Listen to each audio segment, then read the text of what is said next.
When did being there turn into just being around? You show up, you're technically present, but your mind, your attention, your heart, somewhere else entirely, and the people who love you, they feel that. If this already hits a nerve, stay with me, and make sure you don't miss what's coming next. You ever notice how silence can be louder than shouting? Not the peaceful kind of silence, not the kind you find on long drives or late night walks. I'm talking about the unspoken kind, the silence that sits at the dinner table even though everyone's in the same room. The silence that fills a living room glowing with the TV while nobody actually looks at each other. The silence that forms between two people who used to talk about everything, but now only speak when they have to. That silence isn't quiet, it's screaming.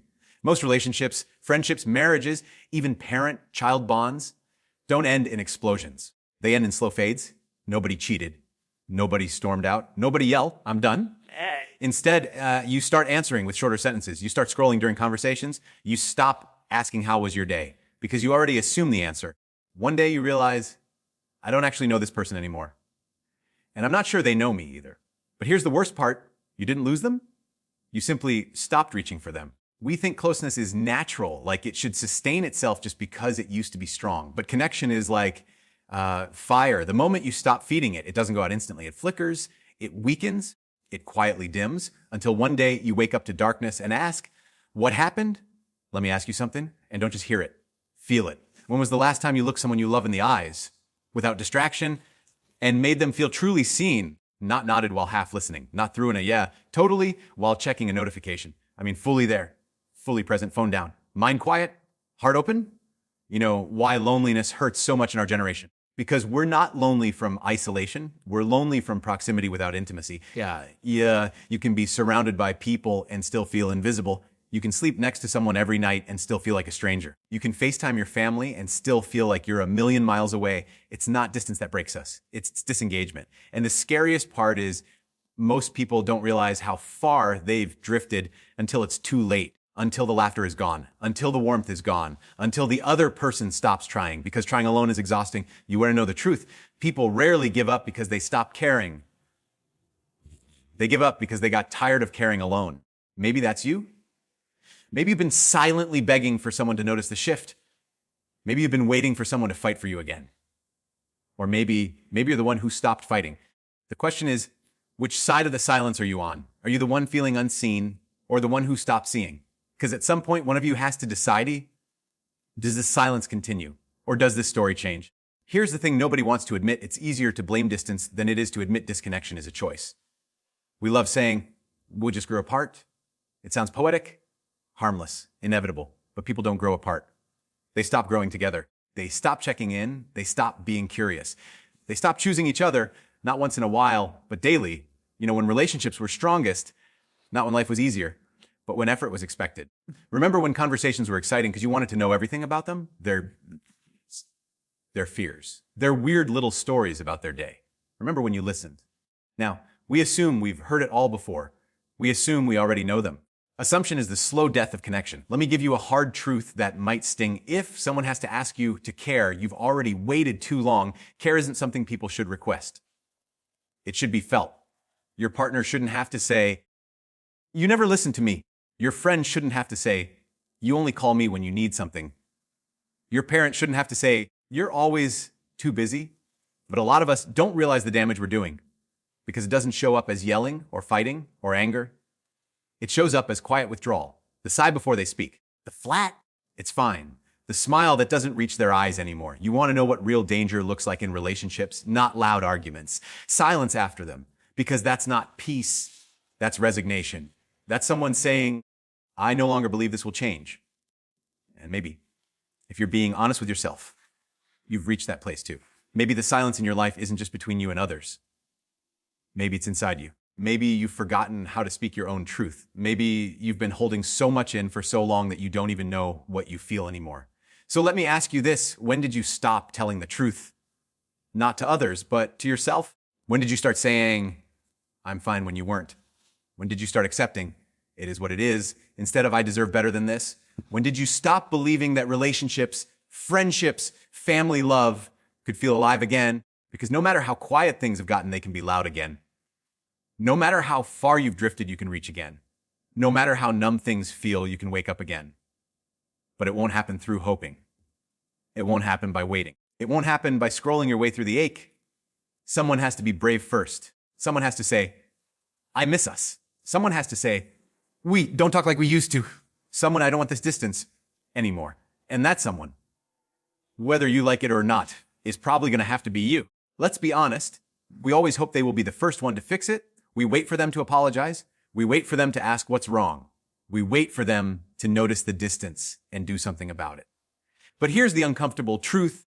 If you can feel the distance, you are already being called to bridge it. Not because it's your fault. Not because you're the one to blame. But because somebody has to go first. Connection isn't about who's right. It's about who's brave. And bravery, real bravery, isn't loud. It doesn't always look like grand gestures or tearful speeches. Sometimes it's as simple as saying, hey, can we talk? I miss how we used to be. I've been quiet, but I don't want to be anymore. I don't want to lose us over silence. Do you know how powerful those words are? They don't accuse. They don't shame. They don't demand. They invite. And invitations, not ultimatums, rebuild closeness. Now, let me be clear. Not every relationship will revive just because you try. Not everyone will meet you halfway. Some people are so used to being distant that closeness feels foreign. Some people will shrug it off. Some will avoid the conversation altogether. But even then, even if nothing changes, you will, because you'll know something most people never realize until it's too late. Silence is comfortable. But it is not healing. Healing requires honesty, effort, presence. And maybe this entire time you've been waiting for some perfect moment to fix what's been fading. But there is no perfect moment. There is only this one. So before this chapter closes, literally and figuratively, I want to leave you with one question. What if the distance in your life right now isn't permanent? What if it's just waiting for you to speak? Because the people in your life, whether they show it or not, still want to be chosen. They're just afraid to ask. Let's set the record straight. Most people don't leave because you didn't give them enough. They leave because you didn't give them what actually mattered. You can give someone fancy dinners, surprise trips, flowers, gifts, apologies wrapped in glitter. But if your mind is somewhere else when they're talking to you, they feel it. If they're pouring their heart out while you're scrolling, they feel it. If they're laughing alone while you're distracted, they absolutely feel it. People don't just want to be loved loudly. They want to be loved deeply.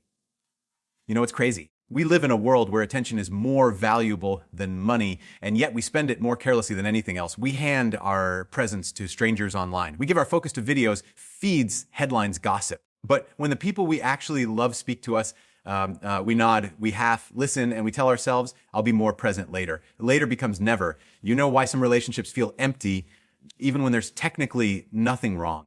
It's not because of arguments. It's because of absence in the moments that mattered.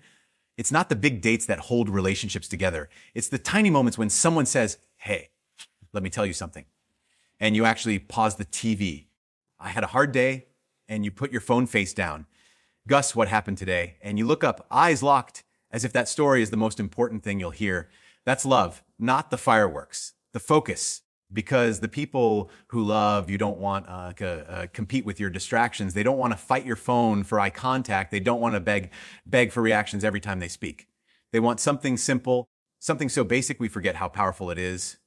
To be heard without rushing, to be seen without comparing, to be important without earning it. Let me ask you something raw, and don't just brush it off. When was the last time someone felt safe opening up to you?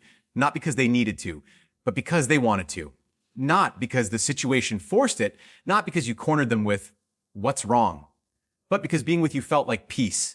Most people don't know how to say, I don't feel seen. They just start pulling away, slowly, quietly. A little more distance each day, fewer stories, fewer laughs, shorter replies. Until one day you look at them and think, where did they go? They didn't go anywhere. They just stopped offering what you didn't value. You know what's wild? People don't usually walk away when they're angry. They walk away when they're empty. Anger still means there's something left to fight for. Emptiness means they already tried and they're done trying. That's why so many people don't break up with a bang. They break up with a whisper. Not, I'm leaving you, but I don't recognize this anymore. Sometimes the most heart-shattering goodbye isn't, I hate you. It's, I don't feel anything anymore. And if you've ever heard that line, or worse, felt it, you know how terrifying it is to realize presence was never optional. It was oxygen. You can't revive someone's love with diamonds if their soul has been suffocating. You can't fix years of emotional absence with a sudden weekend getaway. You can't replace consistent attention with occasional gestures. People don't fall in love with what you buy. They fall in love with how you make them feel. And the truth is, most people don't need more from you. They just need more of you. Your kid doesn't remember what gift you bought them 2 years ago, but they remember whether you made time to sit and listen when they were excited about something insignificant. Your partner won't remember how expensive the restaurant was, but they'll remember if you were scrolling between bites. Your parents don't need another holiday card. They want a phone call that lasts longer than 5 minutes. But somewhere along the way, we convinced ourselves that effort equals extravagance. That showing love means spending more money, not spending more attention. Let me hit you with this: closeness isn't built in rare moments of intensity. It's built in daily moments of intentionality. Read that again. Not the trip, not the gift, not the big speech. It's the quiet leaning in, the undistracted listening. You've got my full focus. Tell me, when was the last time someone said to you, "You make me feel like I matter"? Better question, when was the last time you made someone feel that way? Because whether you realize it or not, someone in your life is starving for presence. Someone is quietly wondering if you would even notice if they stopped talking. Someone is praying silently, "Please choose me before I give up trying to be chosen." There's a moment in every relationship, romantic, parental, or friendship, where one person stops asking, "Do you love me?" and starts asking, "Do you see me?" Because love at its deepest level isn't about intensity. It's about awareness. It's about someone noticing the tremble in your voice when you say, "I'm fine." It's someone hearing what you didn't say. It's someone remembering the little things, not because they had to, but because they actually cared. So I'll ask you one more time, are you giving people gestures? Or are you giving them yourself? Because here's the raw truth, one that most people only learn after they've already lost someone. You can fix almost anything with presence, but you can't fix anything without it. You can work through conflict if both people are present. You can rebuild trust if both people are present. You can forgive, heal, and start again if both people are present. But if someone has to beg for your attention, their heart is already halfway gone. And it's never the leaving that hurts the most. It's the realization they were gone long before they walked away. So maybe right now, before this moment turns into another "I'll do better later," promise you'll forget, ask yourself, who in my life deserves more of me than I've been giving? Whose voice have I been half listening to? Who's been loving me consistently while I've been showing up occasionally? Because someone in your life right now doesn't need your apology. They don't need your fancy plans. They don't even need your words. They need your silence, the good kind. They need your presence. And maybe, just maybe, the greatest act of love you'll ever offer won't be something you buy. It'll be something you stop ignoring. There's a moment, and you know it when it hits, where you stop saying something needs to change and start saying, "I need to change." Not them. Not life, not circumstances, you. That moment doesn't always come during chaos. Sometimes it arrives in stillness, in a quiet room, late at night, when you finally admit, "I've been here, but I haven't really been here." You see, responsibility isn't about taking blame. It's about taking ownership. It's the moment you stop waiting for apologies that may never come. Stop expecting people to fix what you quietly help break. Stop saying, "That's just the way things are," and start asking, what if things are this way because I haven't chosen differently? Let's say it plainly, disconnection is comfortable. Numbness is easy. Distance is safe, at least at first. But nothing grows there. No love, no legacy, no closeness, no story worth remembering. You know why so many people stay stuck? It's not because they don't know what to do. It's because growth requires presence, and presence requires courage. It's risky to show up fully, because what if your effort is ignored? What if you reach out and they don't reach back? What if you finally speak and they stay silent? Yeah, that might happen. But let me ask you, is living half present really safer than risking full presence? Is drifting quietly toward emptiness better than fighting loudly for connection? Because one way hurts slowly, the other way hurts honestly, and honesty, even when it stings, heals. You don't need a perfect plan. You don't need the perfect words. You don't need to rehearse some cinematic speech. You just need to show up today differently than you did yesterday. If you normally scroll when someone speaks, look up. If you normally avoid real conversations, initiate one. If you normally assume they'll always be there, act like they might not be.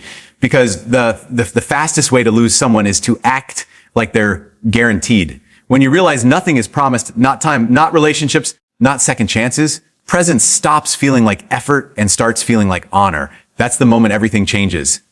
Let me put it like this. You don't repair connection with grand gestures. You repair it with consistent respect, because presence, real presence, isn't just showing up. It's showing reverence. It's saying, you matter enough for me to slow down. It's saying, you're not an afterthought. You're a priority. It's saying, I refuse to treat you like background noise. And that attitude, that posture, it changes everything. You know why? Because people don't stay where they feel entertained. They stay where they feel safe. They stay where their words land softly instead of being deflected. They stay where their excitement is welcomed instead of dismissed. They stay where their silence is noticed, not ignored. And yes, you have the power to create that space. You don't need to be perfect. You don't need to have the right answers. You don't need to know what to say every time someone opens up. You just need to be willing to stay when they do. Because presence isn't about doing. It's about remaining. Remaining when it's uncomfortable. Remaining when it's awkward. Remaining when it would be easier to deflect with humor or distract with screens. That's strength. That's leadership. That's love lived, not spoken.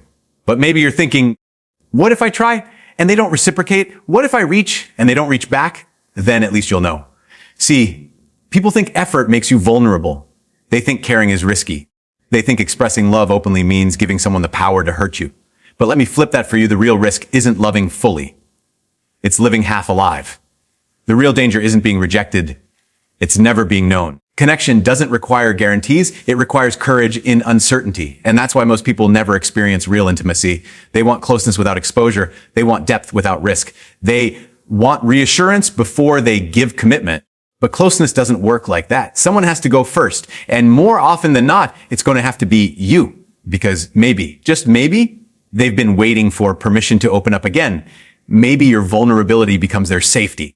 Maybe your presence becomes the mirror that reminds them, I'm still worth being seen. There comes a turning point, one that quietly redefines everything. It's when you stop asking, what am I getting from this relationship? And start asking, what atmosphere do I create when I walk into the room? Because connection isn't just about how people treat you. It's also about how people feel around you. Do they relax? Or do they perform? Do they open up? Or do they edit themselves? Do they feel valued or evaluated? Most of us don't realize it, but we are constantly broadcasting one of two messages to the people we love. I'm here, and so are you. Or I'm here, but you're on your own. A presence doesn't just change relationships. It changes atmospheres. A fully present person can soften tension just by listening, can de-escalate a fight just by staying calm, can revive connection just by choosing to stay when everything in them wants to walk away. And if you're reading this thinking, but what if I'm the only one who tries? Let me say, this clearly trying alone is painful. But never trying is permanent. People who choose distance always think they're protecting themselves. But in reality, they're not protecting, they're postponing. Postponing healing, postponing breakthrough, postponing the moment they finally get to feel fully alive again. Responsibility isn't a burden, it's your doorway back to meaning. Because when someone asks you years from now, how did your relationships survive the numbness, the distance, the distraction of this generation? You'll be able to look them in the eye and say, because when everything around me went silent, I chose to speak. I chose to stay. I chose to be here. So I'll ask you one last time the same question I opened with. When did being there turn into just being around? When did your presence become a checkbox instead of a gift? When did showing up physically become an excuse to disappear emotionally? Because the people in your life don't just need you beside them. They need you with them. And if something inside you is stirring right now, don't silence it. That's not guilt talking. That's not shame. That's your heart remembering what it was made for. Presence, not perfection, not performance, not pretending, just presence. So before today ends, before this moment fades into another forgotten resolution, choose to be there again, not halfway, not distracted, not later. Now, and maybe, just maybe, that one decision is all it takes for silence to become healing, for distance to become closeness, for round, to finally become